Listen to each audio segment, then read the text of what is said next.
I fly FPV drones, and that means I am constantly in need of 3D printed accessories.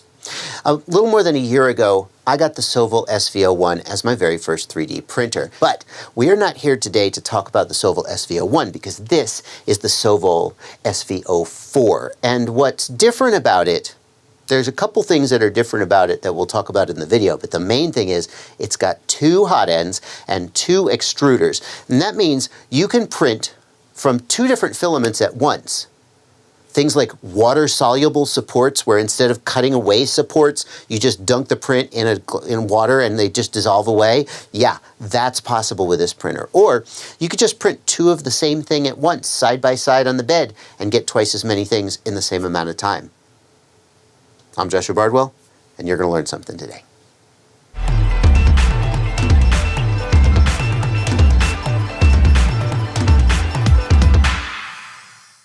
The Sovol SV04 that you see me reviewing in this video was sent to me by Sovol. I did not purchase it with my own money. I have not received any cash or other compensation in exchange for this video, and no one has had any pre-approval or preconditions on the contents of this video before it was released. Let's start by running down the specs on the Sovol SV04. The print volume is 300 by 300 by 400 millimeters, and that makes it just a little bit larger than the Sovol SV01, which you can see here, and just a fair bit larger than the print bed on something like an Ender 3. The SV03 includes a touchscreen interface instead of the simple jog wheel interface that's found on less expensive printers.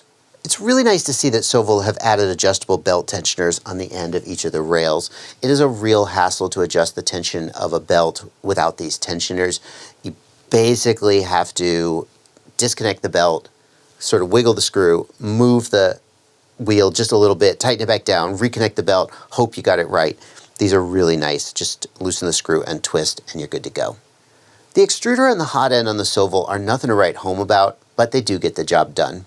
The hot end is a standard E3D clone, like is found on many inexpensive printers, and the extruder is a Titan extruder clone. So it's a single hob gear.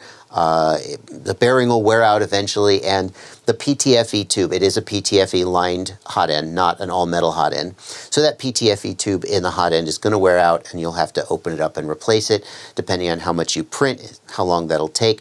These are standard maintenance items, and they're used to bring the cost of the printer down. You can get great print results from it, and we'll see some prints later, but having printed for over a year on my SV01 with great results, I feel pretty confident. Now, I don't have video showing the assembly of the 3D printer. It arrives in basically 2 pieces. One is the base here, which is completely assembled with the bed installed, everything ready to go, and the other is this upper gantry.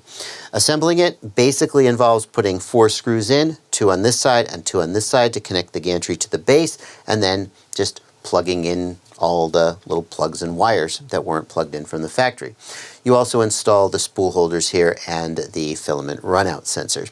All told, the assembly, if you've done it before, unboxing an assembly could take as little as 20 minutes. If it's your first time and you're following the instruction manual, it might take as much as an hour, maybe a little more. Now, I haven't finished setting up this printer yet. In fact, I haven't even powered it on yet because I'm going to be recording a full setup video as well.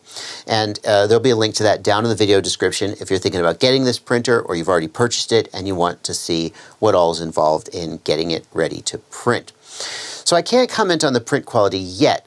Obviously, we're going to do some test prints before I release this video. Overall, the build quality of the Sovol printers is generally pretty good.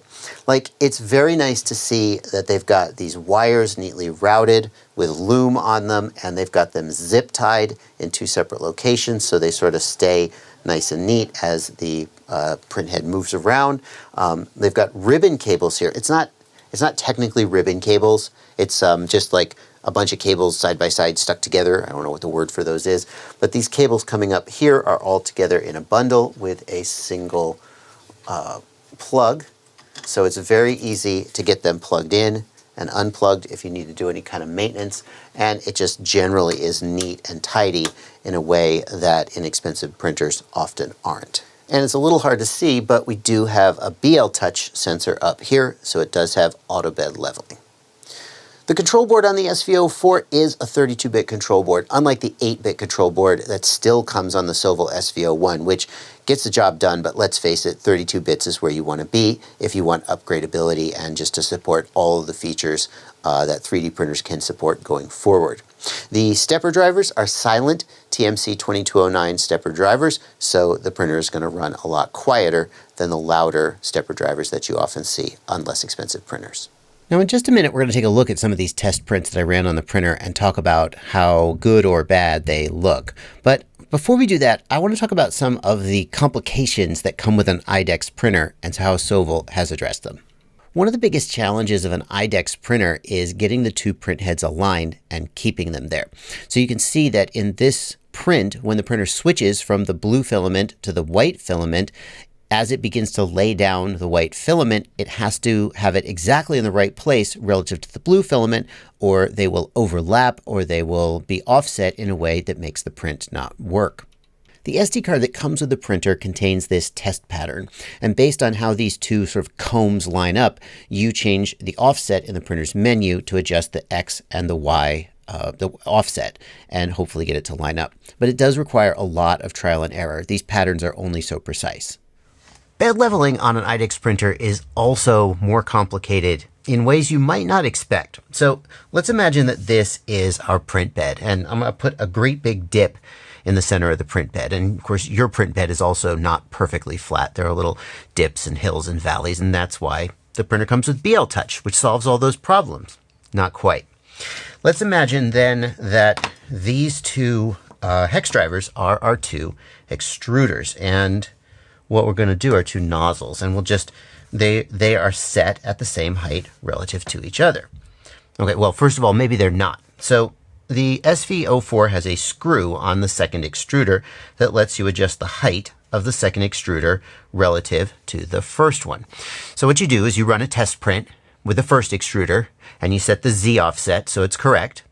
And then you run a test print with the second extruder and you adjust the little screw so that first layer looks correct, and then all is well, sort of. You see, if we had just one extruder, then the bltouch sensor would cause the extruder to correctly trace the contours of the bed as it moves around, and everything works fine. And if we print with the second extruder, the exact same thing happens. It correctly traces the contours of the bed. Everything is fine. The problem comes in when you are doing a print with both extruders at the same time. So a dual mode, or not a dual mode, a copy mode print or a mirror mode print, and both extruders come out because both extruders are riding on the same the same X gantry. And that means that when the printer lowers nozzle 1 to get down into this gap, nozzle 2 is going to be too close to the bed. In this case, it's gone below the bed and is touching the bed. Probably your bed is not that far off, but you see the problem. Because the bed's not perfectly flat, and because nozzle 2 is over here and nozzle 1 is over here, and they are moving together, only nozzle 1 is correctly tracing the contours of the bed, whereas nozzle 2 is just along for the ride. It is impossible when printing in two places on the bed at the same time to correctly trace the uneven bed. So, how much does this matter? Well, I was able to get fine results. What I did was, when I switched from dual mode, where one extruder prints at a time and they take turns, to copy mode or mirror mode printing, where both are going at the same time. As the first layer went down, I just kind of tweaked the screw again, just looking at the first layer. And as long as I at first the Z offset of the second extruder would be way off, and the first extruder would be fine because it was using bltouch to make everything right. And then as I tweaked the first layer, as long as I wasn't printing anything too big, as long as I tweaked that first layer as the print began, everything was fine. But that is a catch that you're going to want to be aware of. One of the things I was concerned about when I got the SV04 was, how am I going to set up my slicer software? So I typically use Cura. How am I going to set that up to print to this printer? Creating a brand new printer for a slicer from scratch, there are so many ways that it can go wrong. If you get any of the dimensions wrong, it won't print right. And that's going to be extra true for an IDEX printer where there's two extruders and two nozzles. Fortunately, Sovol has started shipping their printers with this custom version of Cura. So Cura is open source, and that means that anybody can modify it, and that's exactly what Sovol have done. This version of Cura it's totally Cura underneath the hood, but it comes with the Sovol printers, all their parameters ready to go. And for the SV04 specifically, it's got different profiles depending on whether you want to print in mirror mode or copy mode or dual mode. And it makes it really easy to do. I've got more information about using this software in my SV04 setup video, which I'll link down in the video description once it's out. Go check. It's not going to be out the day I release this video, but it will be out shortly thereafter. It's probably out by now. Now let's take a look at some of the test prints that I've done. And I guess we should start with these two 20mm calibration cubes. One was from the left extruder, one was from the right extruder, and they were both run at the same time in copy mode. 20.18, 20.19, 20.25, and 20.13. Pretty respectable. 20.42. 20.34 and 20.24, within maybe a quarter of a millimeter. You decide if that's enough precision for you, but I think for a printer in this price range, it's not too bad. Both of them have a little bit of a bulge right here in this position, and usually a bulge like that at a specific Z height indicates an issue with maybe the lead screw binding up a little bit or something like that. It goes all the way around. Yeah, so I'm gonna guess there was something going on with the lead screw. This does have dual Z-axis lead screws, in case I didn't mention that, but in case it was assumed. With a gantry this heavy, you definitely would assume that was the case. So maybe a little binding there, maybe a little lubrication, a little grease on the lead screws would be helpful. I don't know if that happened in every single one of my prints. Let's see. So it doesn't seem like it happened on this print. So maybe just, the table got bumped or something. Yeah. If we look really closely at the surface of this cube, we can see there's some, I don't know if you'd call them zits or stippling or unevenness, the texture there. There's something going on with the extrusion. I should say that extruder number 2 shipped from Sovol with a messed up nozzle. It wasn't clogged because I tried everything that you normally do to clear a clog, but it was having all kinds of problems with extrusion, and eventually I changed the nozzle and that fixed it. But if we look at this cube from extruder number 1, it's going to be a little harder for you to see because the white color doesn't catch the light quite the same. It has some of the same issue. It doesn't look as bad. Some might say in a printer, a low-end printer like this, maybe that's not to be expected. But the SV01 produces better results than this. So anyway, let's look at the Benchies. If you look at the bow of this Benchy, you can also see that sort of roughness or unevenness in the print. Certainly not a deal breaker, and it's certainly a usable print, but that is an area where you would want to see some improvement. No problems here printing the overhangs. Zero problems there. Pretty good results. And all in all, a pretty solid Benchy. Extruder number 2. Similar roughness on the surface in similar location. That might suggest that it's got something to do with the slicer, if both nozzles are doing it. These were printed just using Cura's default normal quality profile for PLA. I haven't taken the time to do any in-depth tuning because this review already took way too long because of the messed up nozzle, so I just kind of wanted to get it out there. And, just using the default Cura profile, you can kind of see the results you get. There's certainly room for improvement by tuning for the filament and tuning for the printer, but got a little bit of stringing here. So maybe the temperature could be tweaked just a little bit, but overall, I would say an acceptable result. Not a spectacular result. Yeah, acceptable result. Now, one of the most exciting features of the SV04 for me was the ability to print dissolvable supports. So if you've ever printed a print with supports, then you know that cutting the supports out is kind of a pain in the ass. And it can result in a suboptimal print depending on where the supports are placed. You can get this filament. The filament's called PVA, and it is water soluble. And you load PVA in one side of your SV04 and PLA in the other, and it prints the supports in PVA. There are instructions on the SD card that comes with the printer about how to set up the slicer to do that. It's not complicated.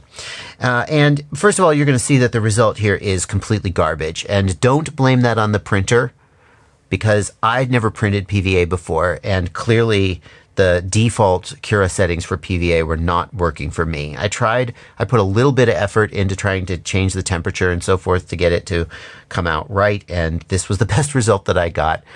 I think we have to give the printer the benefit of the doubt there, because I know for sure that that's why this one didn't print. It came detached from the raft.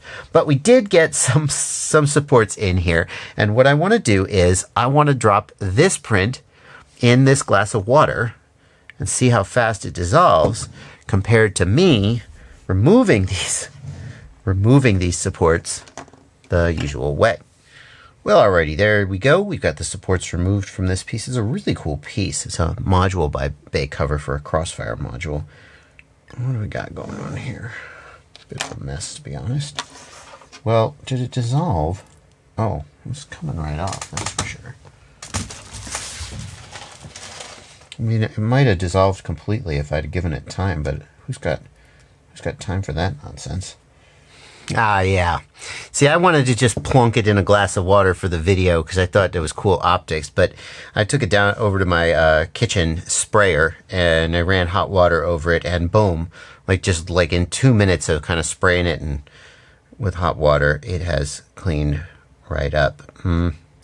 It's pretty freaking cool. Way easier than pulling supports out of here. The result from this one is pretty good. I mean, in this case, the supports are easily accessible, and it's just a matter of time and attention to kind of pull them off.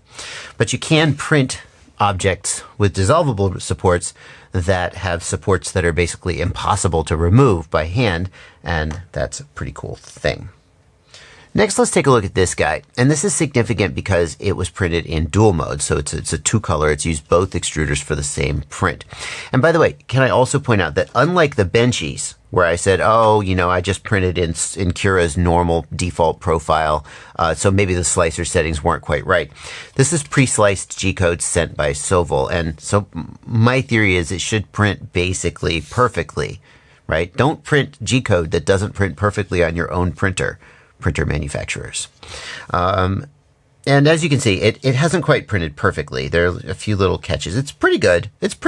But there's still some of that roughness, especially during the overhangs, right? Just a little bit of roughness in the surface. Not bad, though. You can see that I haven't quite got the offset between the nozzles perfect.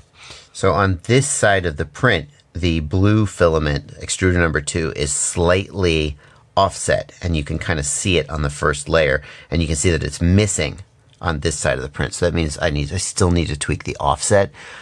The other thing we got to acknowledge is these little curly cues here, and I have intentionally not broken them off.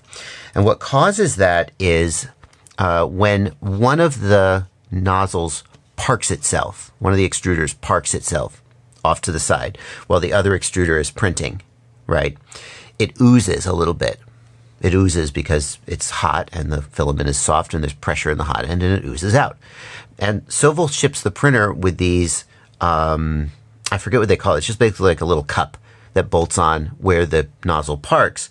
And it's got a silicone sponge. It's not really a sponge. It's a silicone piece that wipes the nozzle off as it goes into and comes out of the parking position. And the problem, so then why are these little oozy parts still there?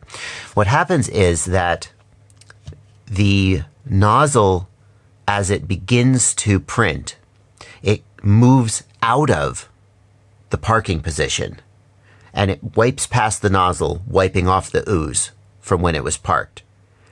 and then it comes up to temperature. So while it's parked, it goes down to a lower temperature to cool off and keep from cooking the filament and maybe reduce oozing. I don't know. But then as it sits there waiting to begin printing and coming up to temperature, it oozes again, and there's some left over. I don't know why it would be that way. You would think that it would come up to temperature and then come out of the parking position, and then it would wipe off any ooze and be good to go. Sovol suggested that you could change the resting temperature, and that would limit that. I guess that would reduce if you raise the resting temperature, then it will just come out of the parking position and immediately go to printing without a chance to ooze additionally. Yeah, so it's probably a good idea to do that. Well, so far, all the prints you've seen have been PLA, but you can't review a direct drive 3D printer without doing some flex filament printing. So here is a print done in TPU. And in fact, this is mostly what I print for my quadcopter stuff, because any rigid filament will just break in a crash. And the other difference between this print and the other ones is that I have a pretty good profile for my Sovol SV01 for TPU, because like I said, I print it all the time. So I copied those settings over to the SV04, and this is like literally exactly as it came off the bed. There's very little stringing, pretty good results, no supports. It just printed exactly like this. This is very, very impressive results, and sort of supports my general belief about this printer that as good as the SV01 is, the SV04 is basically the same, just with IDEX and a touchscreen. Before we finish this review, we got to talk about the bed. Sovol ships with a flexible magnetic bed, and the advantage of that is that you take it off the bed when the print is done, and you kind of bend it a little bit and you break the print off, and then you magnetically stick it back down again. There's nothing wrong with flexible magnetic beds. Personally, I prefer glass beds. I've had no adhesion problems with the glass bed on my SV01, and I feel like the glass beds are a little easier to get flat and more likely to be consistent, because every time you take this off and put it back on again, it moves slightly, and I worry that the bltouch bed mesh of all the hills and valleys of the bed is like going to change, but it's never been a problem. They're fine. But this one specifically, do you see that it's all gouged up? Because I've been digging at it with my scraper. And the reason is that it has such good adhesion. How could that be a problem? Don't you want a bed with good adhesion? Yeah, but if you print something big like this Fox and you want to get it off, you just kind of go and it comes off. But if you do like a one-layer test print just to see if your bed's level, or if you start a print, you lay down the first like 2 or 3 layers and then, oh, I got to interrupt it. You stop the print. Getting just that one layer of filament off is impossible, because like if you bend the bed, it just bends with it because it's flexible enough. And yeah, I'm talking about PLA, not just like flex filaments like TPU. So originally I was just gouging it off, scraping it off, and I admittedly messed up some of the texture of this bed that helps with the adhesion. What I found works best is to heat the bed to like 90 degrees, and then the filament would soften enough that I could kind of pick it off without gouging up the bed. I found it really annoying doing all the calibration prints, getting this printer set up, because every single one of them was like a one-layer print, and cleaning the bed afterwards was a huge pain in the ass. It's kind of a backhanded compliment to say a print surface has too much adhesion, but there you go. So that brings us to the end of the video and the question, should you buy it? And before we tackle that question, there's one more little quirk of the printer that I didn't know where else to put in the video, and I feel like I got to get it out of the way. So this printer runs the Marlin firmware that so many printers run, and the great thing about Marlin is it's open source, and that means that if you want to modify it in some way, like there's tons of options that they haven't decided to enable that you might decide you want. If all of this hardware was fully supported in Marlin, I could just download Marlin and compile it myself and flash it to the printer. But the touchscreen that they're using is not supported by Marlin. I don't know why. They've chosen a piece of hardware that just isn't supported by the open source project, and there's nothing wrong with that, but it does mean that if you compile your own version of Marlin, you will lose access to the touchscreen. It's kind of annoying. Like, you just have to get a second screen. Or you could run it off of Octoprint, or you could run it off of a computer if you want to, but you would lose the touchscreen. I think, from what I hear, the Marlin devs are working on reverse engineering this touchscreen, or someone is, and maybe it'll be supported at some day in the future. But for now, that is a downside that has to be mentioned. So then, we come to the end of the video, and the question, should you buy it? And that is a tough question to answer, because if you cross-shop this against other IDEX printers, other independent dual extruder printers, it looks like a pretty good deal. There are better quality printers out there with much smaller build volumes. And especially when you're printing two things at once, you want a bigger build volume so that you can print two bigger. You have half the build volume for each of the things you're printing. If your goal is to get higher production rates, you could make the argument that instead of spending $550-ish on an SV04, you could just buy two $250 or $300 printers, because at its heart, this is not a $500 3D printer.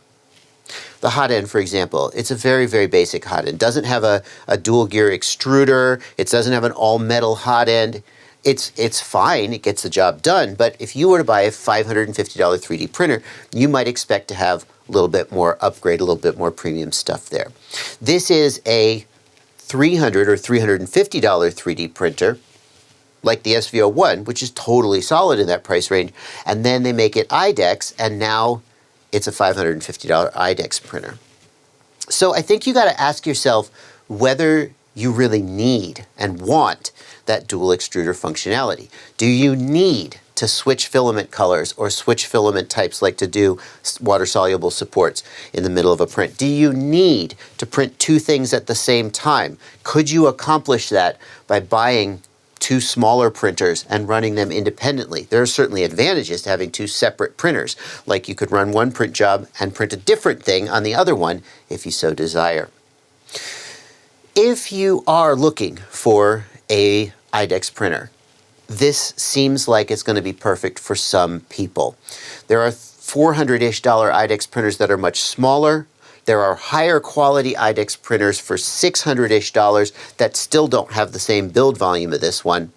There's somebody out there for whom this is going to tick all the boxes. But personally, if I was thinking, I'm going to spend $550 on a 3D printer, I think a lot of people would rather spend that money on a better quality single extruder printer and find other ways to work around the problems that the dual extruder is trying to solve. Because let's face it, the dual extruder adds a whole new set of problems, like having to align the print heads and so forth, like not being able to get perfect leveling and bltouch. It adds a whole new set of problems as well that just don't happen if you've got a single extruder printer. So, if you've decided that this is the perfect printer for you, there are links down in the video description, and those links are affiliate links. That's one of the ways I support my channel. You click the link, you make any purchase from the affiliated store. You don't have to buy this, you can buy anything. You want to buy a Sovol SV01? I'll put a link to my review of the SV01 down in the video description. If you decide to buy that, click the link, buy anything from the affiliated store. I get a small commission, doesn't cost you anything, and it's an easy way for you to help support the channel. Patrons are the people who make all this possible. Not to disrespect you, because you're watching all the way to the end, which really helps the analytics. So I guess without you watching, none of this would be possible. But if you would subscribe or join my Patreon, $2 a month or more, it's up to you. Or at the very least, you know, leave a comment or click the affiliate links and do the show. Isn't it a beautiful day? Oh, man, the lighting looks good out here. What's up, y'all? Out for a walk.